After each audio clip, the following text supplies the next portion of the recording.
strategis yang menentukan keberhasilan suatu organisasi. Dalam konteks persaingan global, perusahaan dituntut untuk mampu mempertahankan karyawan berkualitas serta memotivasi mereka agar terus berkontribusi. Salah satu cara penting yang dapat ditempuh adalah melalui pemberian kompensasi yang adil dan kompetitif. Data Badan Pusat Statistik atau BPS tahun 2024 menunjukkan tingkat perputaran karyawan di sektor industri meningkat sebesar 12% dibanding tahun sebelumnya, yang salah satunya disebabkan ketidakpuasan terhadap kebijakan gaji dan tunjangan. Selanjutnya, kita akan membahas tentang rumusan masalah dari kompensasi. Adapun rumusan masalahnya sebagai berikut. Yang pertama, kita akan membahas tentang apa pengertian dari kompensasi. Yang kedua, kita akan membahas tentang apa saja tujuan dan prinsip pemberian kompensasi. Yang ketiga, kita akan membahas tentang bagaimana jenis-jenis kompensasi yang berlaku di perusahaan.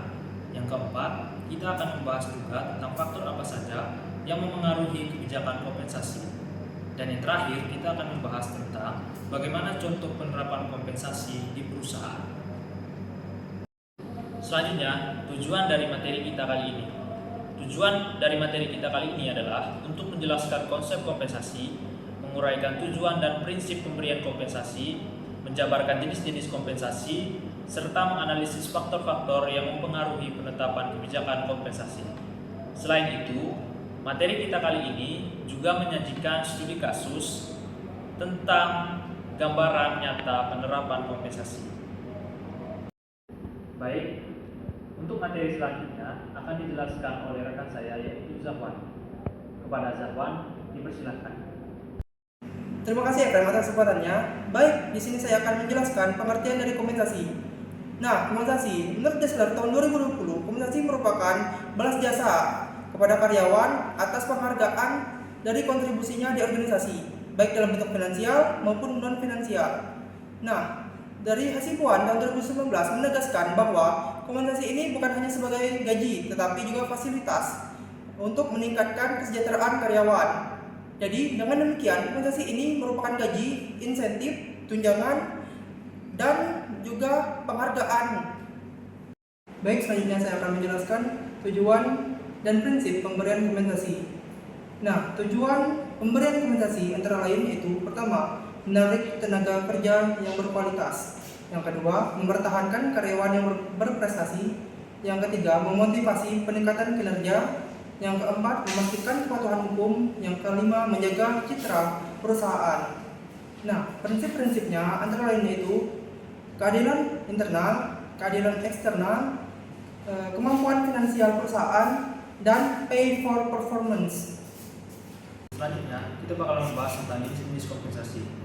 Adapun jenis-jenis kompensasi terbagi menjadi 3. Yang pertama, kompensasi finansial langsung. Yang kedua, kompensasi finansial tidak langsung. Dan yang ketiga, kompensasi non finansial. Kompensasi finansial langsung terbagi menjadi 4 jenis. Yang pertama, gaji, upah, bonus, dan insentif kerja. Kompensasi finansial tidak langsung terbagi juga menjadi 4 jenis.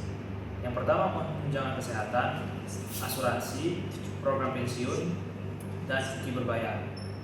Sedangkan kompensasi non finansial terbagi juga ke dalam 4 jenis, yaitu pengakuan, kesempatan pengembangan karir, lingkungan kerja yang positif, dan jam kerja yang fleksibel. Selanjutnya, kita akan membahas tentang faktor yang mempengaruhi kebijakan kompensasi. Yang pertama, faktor internal, yaitu meliputi struktur organisasi, kemampuan keuangan, dan nilai jabatan.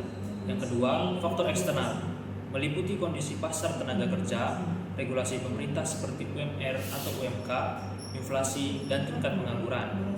Selain itu, kinerja karyawan individu menjadi pertimbangan utama dalam menentukan besaran kompensasi. Baik, untuk selanjutnya akan dijelaskan oleh rekan saya yaitu Yarahman. Kepada Yarahman, dipersilakan. Terima kasih Efrem atas kesempatannya. Kali ini saya akan menjelaskan strategi pengelolaan kompensasi. Strategi pengelolaan kompensasi perusahaan dapat berupa sistem merit pay, work bonding, ataupun kompensasi.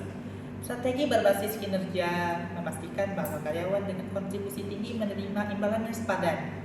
Transparansi dan komunikasi yang jelas mengenai struktur gaji meningkatkan kepercayaan karyawan. Selanjutnya, tren dan inovasi kompensasi.